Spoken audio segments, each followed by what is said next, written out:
I next went to Corinth. You've heard of Corinth, yes? Yes. If Athens was bad, Corinth was worse.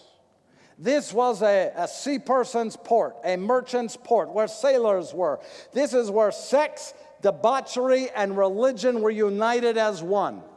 No, there were prostitutes in the temple of Aphrodite. This was a place that was a depraved place. In my day, we had a saying, to be Corinthianized.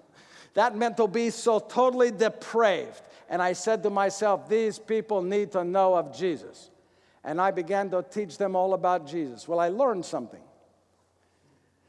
Sometimes when people easily come to Jesus, they easily fall away.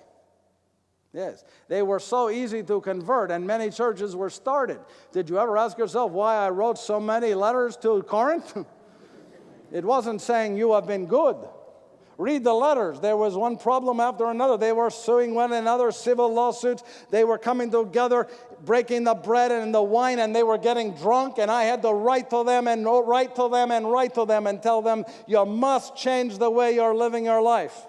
But one beautiful thing in Corinth, I met two lifelong friends from that moment on, Aquila and Priscilla. Have you heard of these two?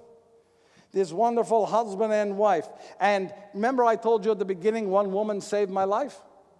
Yes, that was Priscilla. Now, Aquila, he was a tent maker like me. And so he and I would go out and we would make tents. Did you ever ask yourself why I was 2 years here, 3 years here, so many years in every place I went? Yeah? Because I had to earn a living. Never once did I take the money from other people's. At one time only. One time, a very small amount I did. But every other time, I raised the money. I would stay in the city. I would preach Jesus, and I would work. When I had enough money, I would go to the next place. I was joined on this journey. I was joined later by Silas and my good friend Timothy and Luke. And I just want to say something about Timothy.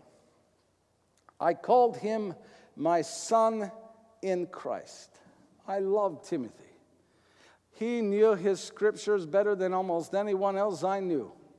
I loved him. I even myself circumcised him, just to please the Jews that were very angry about him. His father was Greek, his mother was Jewish. I circumcised him, and then I sent him to Thessalonica to lead the church and to let me know what was happening in Thessalonica.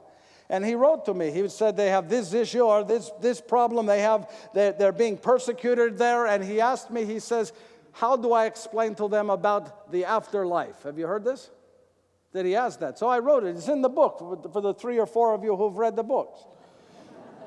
I said that those who have died will rise up first. And then the rest of us who are still living will come to meet Jesus, who will take us the rest of the way. I wrote that. It's in the letter. I did it at the request of my brother, my son, Timothy. Well, I left, and the next journey I went on was I went to Asia Minor and to Ephesus. Have you heard of Ephesus?